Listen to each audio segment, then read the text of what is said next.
Hello, hello, hello, hello, hello les survivants, j'espère que vous allez tous, toutes bien, peu importe où vous êtes, peu importe ce que vous traversez, je vous envoie une grosse, belle dose d'amour et je vous salue, ceux qui sont déjà dans le live, prière de me dire si vous m'entendez ou pas, pour pas que je puisse parler, puis qu'au final on m'entend même pas. Donc, comme je disais, j'espère que vous allez tous bien, je sais que le live était promis pour 5 heures, mais avec boulot, tout ça, comme vous voyez, je suis encore dans le mood du boulot. Merci à Pharaon 1, Mike, de m'avoir confirmé qu'on m'entend super bien. Donc, oui, avec le boulot, tout ça, j'ai pas eu le temps de pouvoir le faire à 5 heures. J'avais besoin d'avoir une pause d'écran. Ça, c'est les joies du télétravail. Mais sinon, c'est ça. Donc, on va bien, nous, de notre côté, un peu fatigués. Beaucoup d'excitation parce que le 29 octobre arrive rapidement quand même. C'est déjà ce samedi. Alors, c'est pour ça qu'on a décidé de faire encore un autre petit live. Là, les ambassadeurs ne seront pas avec nous aujourd'hui.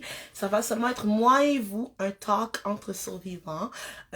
Parce que j'ai réalisé que chaque conférence qu'on a, petite ou grande, on vous partage quand même l'histoire derrière. Pourquoi nous avons choisi cette thématique particulière comme Stronger Together. Le concept était de l'annoncer plus tard parce que c'était pour me parler de notre livre. C'est pour ça que ça s'appelait Stronger Together. Together, This is Our Story. Donc, plus fort ensemble, voici notre histoire, parce que nous croyons que au travers des témoignages des autres survivants, on peut s'inspirer, on peut se donner la force aux uns les autres, et en agissant tous ensemble pour le bien de la communauté, nous pouvons devenir plus forts. Donc c'est ça le concept de Stronger Together. On a eu aujourd'hui, je me dis oui, je le veux, basé sur mon propre mariage avec moi-même. Donc c'est ça.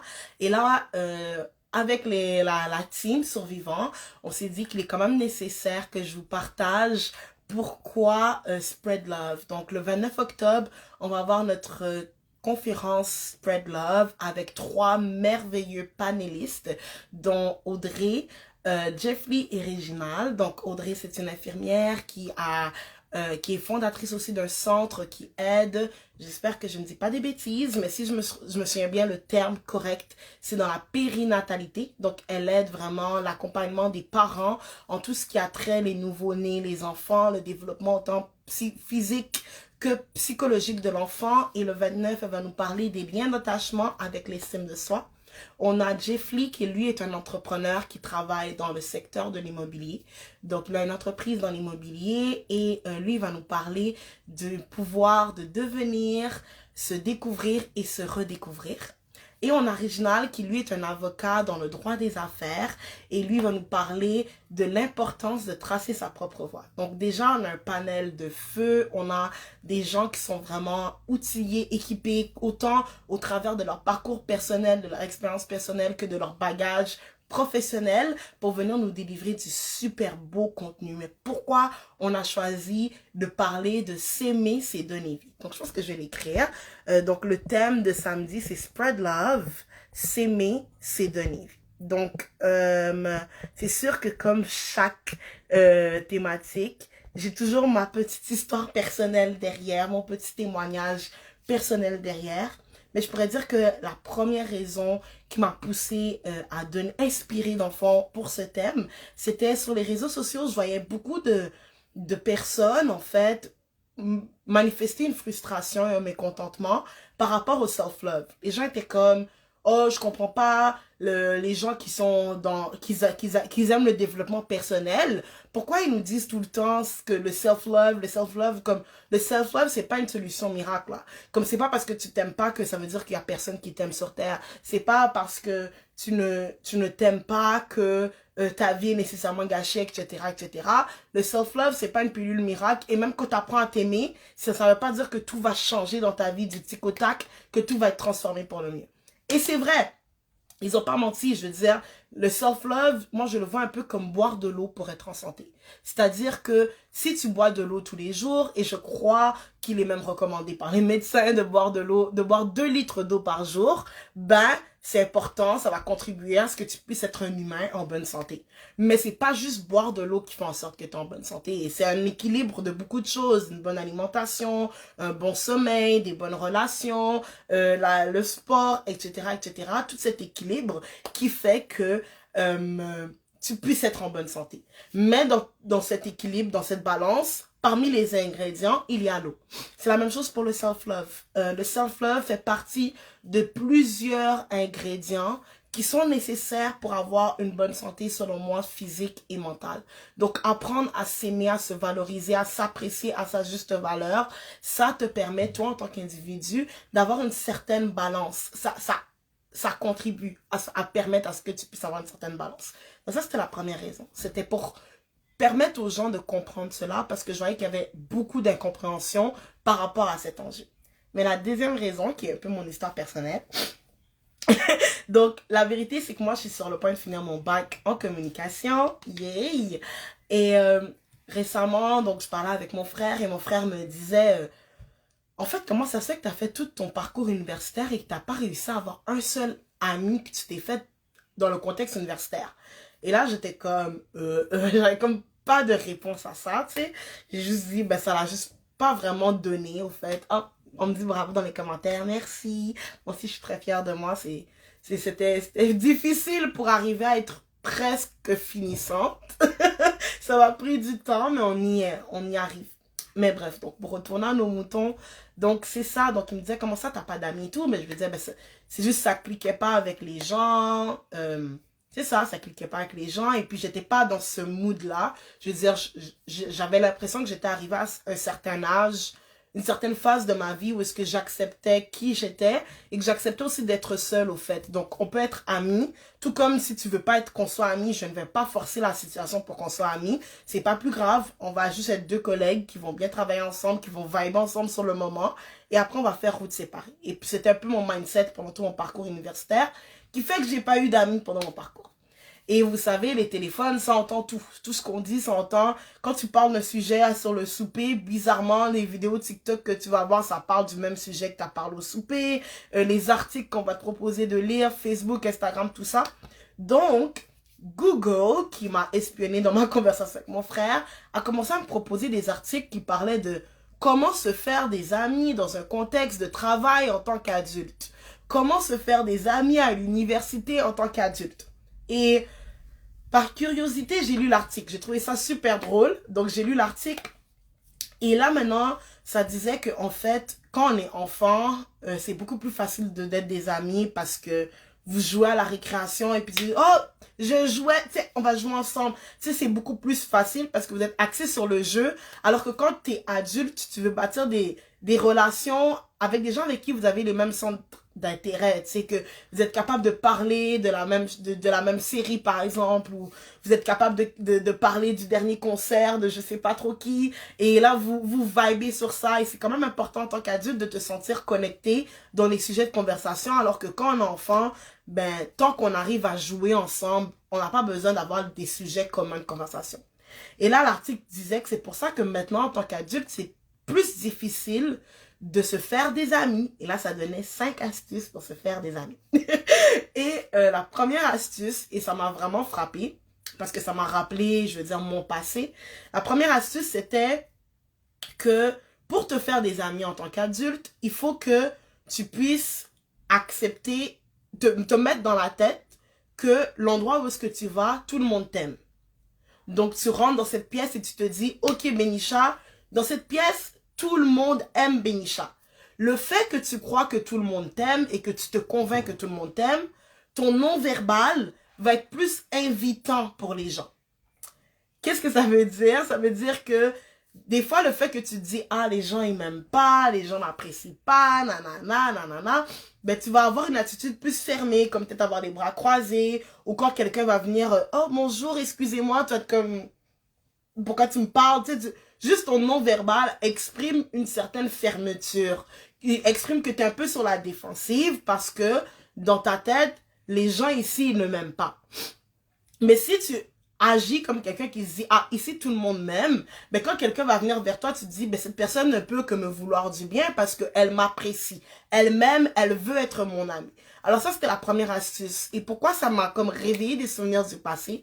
C'est parce qu'il fut une époque où est-ce que moi, j'avais vraiment la ferme conviction que la terre entière m'haïssait, au fait. J'avais vraiment la ferme conviction que la terre entière m'haïssait et que j'étais un être humain qui était impossible d'être aimé. Pour moi, je me disais, si quelqu'un arrive à aimer Benisha, la personne de Benisha, c'est que c'est un saint. C'est que c'est la réincarnation d'un des saints parce que je suis pas une personne qui mérite d'être aimée, je suis pas une personne qui est aimable, je suis pas une personne qui est appréciable, je suis une personne qui est compliquée, qui est difficile, qui a un sale caractère, j'avais une perception de moi-même qui était très négative parce que j'avais une faible estime de moi-même et tout ce qui était négatif, je l'associais avec ma personne et je me disais, mais étant donné que je suis une personne négative, personne voudrait m'avoir dans sa vie et c'est là que je réalisais en lisant l'article que, oh mon Dieu, il y a des situations où j'aurais pu me faire tellement d'amis, mais que c'est moi-même qui a créé une fermeture parce que quand les gens venaient vers moi, j'étais déjà sur la défensive et je disais des fois des trucs du genre comme, ouais, moi je suis team no trust, comme je fais confiance à personne, je suis une femme indépendante, I don't need no one, donc que tu sois mon ami ou pas, que tu me trahis ou pas à la fin des fins, je compte tellement sur personne que ben je m'en fous quoi. C'est ce que je disais, mais mon langage parlé ne reflétait pas ce que je ressentais au-dedans de moi. Au-dedans de moi, j'étais cette petite fille blessée qui voulait qu'on l'aime, qui voulait avoir des amis, qui voulait avoir des relations saines et durables. Mais je ne cessais de rejeter les gens avant même que les gens puissent essayer de me rejeter, comme pour me protéger un peu, pour me préserver d'une éventuelle blessure. Et j'ai marché comme ça pendant tellement longtemps. Pendant tellement longtemps, je veux dire, j'étais quelqu'un que je regarde mes Snapchat, là, mes memories, puis des fois, je suis un peu gênée. Je suis comme, oh mon Dieu, c'était vraiment moi, ça? Je mettais dans mes stories, oh, faut pas faire confiance aux gens, les gens sont mauvais, le cœur de l'homme est tortueux, etc., etc. Et vu que je marchais tellement avec ça en tête que, ben, les gens, tout le monde va me blesser parce que personne n'est digne de confiance, que je ne mérite pas d'être aimée parce que je suis une mauvaise personne et tout ça, mais j'avais pas une attitude non-verbale qui était accueillante pour les gens.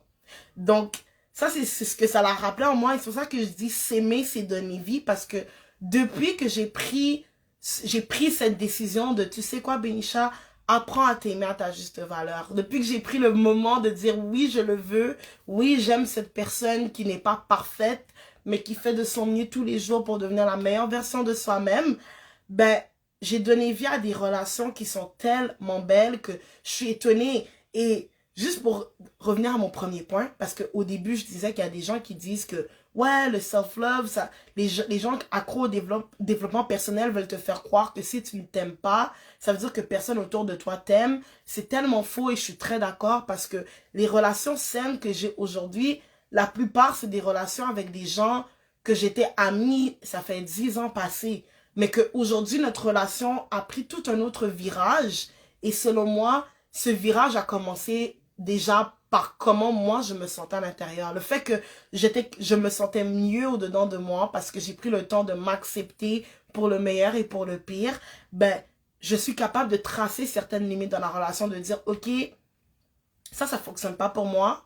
Est-ce qu'on peut en parler pour essayer de voir comment on peut s'ajuster pour que ça puisse fonctionner autant pour moi que pour toi. Ok, dans ça, je me sens pas respectée. Et le fait que je suis capable d'avoir cette ouverture, ça invite aussi mes amis à avoir la même ouverture avec moi, ce qui a créé une relation saine où est-ce que les choses sont beaucoup plus équilibrées. Donc, déjà, s'aimer, c'est donner vie pour moi. Ça s'est manifesté au-dedans de mes relations. M'aimer moi-même, à donner vie, à donner naissance à des relations qui sont beaucoup plus saines. Le deuxième exemple que ça m'a trigger, c'est que moi, j'ai toujours été dans une position où est-ce que je suis la grande sœur de, je suis la coach de, donc j'ai toujours eu depuis mon adolescence des personnes qui regardent à moi, qui me regardent à moi. Je suis en train de traduire en anglais. Look up to me. Des personnes qui, quand ils me regardent, c'est comme, ah, j'aimerais j'aimerais avoir de ses conseils, j'aimerais pouvoir suivre son exemple, etc., etc. Et je me souviens que avant, si je compare mes conseils du passé à mes conseils du présent, avant, mes conseils étaient beaucoup influencés par comment je me sentais à l'intérieur. Donc, vu que moi, j'avais cette peur d'être rejetée, cette peur d'être blessée, et que j'avais cette croyance que personne ne m'aime, ben, je disais souvent, genre, aux personnes qui venaient me demander des conseils que, oh non, mais, tu sais, fais attention, ces gens-là, ils vont pas t'aimer pour qui tu es. Moi, je te dis, comme conseil, là, dans la vie, dépend de personne. Comme faut être indépendant, comme tu dépends de personne, t'as besoin de personne, comme fais tes trucs. Alors que dans la vie, moi je crois beaucoup en ce système d'interdépendance. C'est-à-dire que on a tous besoin des uns des autres. On n'est pas Superman, on n'est pas Supergirl. C'est pas pour rien qu'il y en a qui ont des forces en ingénierie, il y en a qui ont des forces en soins infirmiers, il y en a qui ont des forces en mathématiques, d'autres ils ont des forces en enseignement. C'est pour qu'on puisse chacun dépendre des uns des autres d'une manière ou d'une autre. Donc chaque personne est essentielle dans la société pour le bon fonctionnement de la société, et c'est la même chose dans ta vie personnelle. Je crois que l'univers, le destin, peu importe en quoi tu crois, moi je crois que c'est Dieu.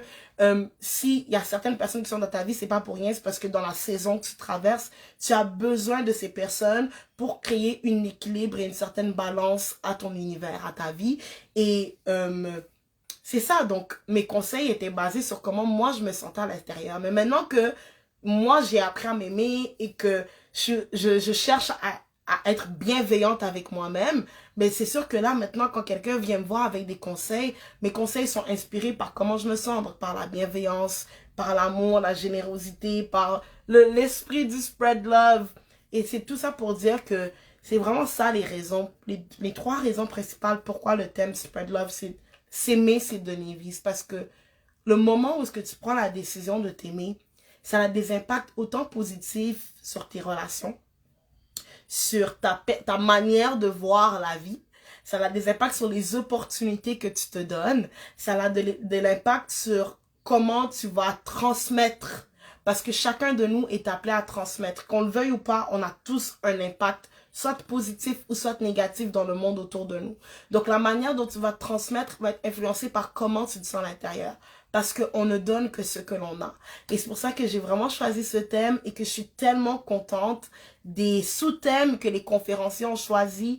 Le lien d'attachement avec l'estime de soi, l'importance de se découvrir, se redécouvrir et de devenir, et l'importance de tracer sa propre voie. On voit déjà que c'est trois thèmes qui sont autant centrés sur le soi que centrés sur les autres. Et c'est ça aussi Spread Love. Spread Love, c'est de propager de l'amour autour de nous.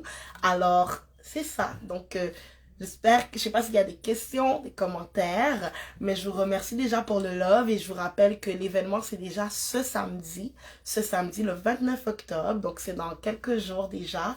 On va commencer l'événement à 19 h. Je ne connais pas l'adresse exacte, mais ça va avoir lieu au Centre Toussaint, sur la rue Fleury à Montréal. Donc, faites vite, réservez vos places. Il ne nous reste plus beaucoup de places. Comme on vous a dit, tout le monde est le bienvenu, mais nous n'avons pas la place pour accueillir tout le monde. Donc, les places sont très limitées et c'est exprès. On veut que l'événement soit en petit comité parce qu'on veut que chacun puisse avoir l'occasion de s'exprimer de la manière dont il voudra s'exprimer. Donc, pour ceux qui ont des questions, parce que moi, je sais que déjà, j'ai des questions pour nos panélistes. Donc, pour ceux qui ont des questions, venez avec vos questions. On aura l'occasion de pouvoir s'exprimer librement. Pour réserver son billet, juste nous DM, donc nous écrire dans notre messagerie privée. Bonjour, moi, je suis Benisha.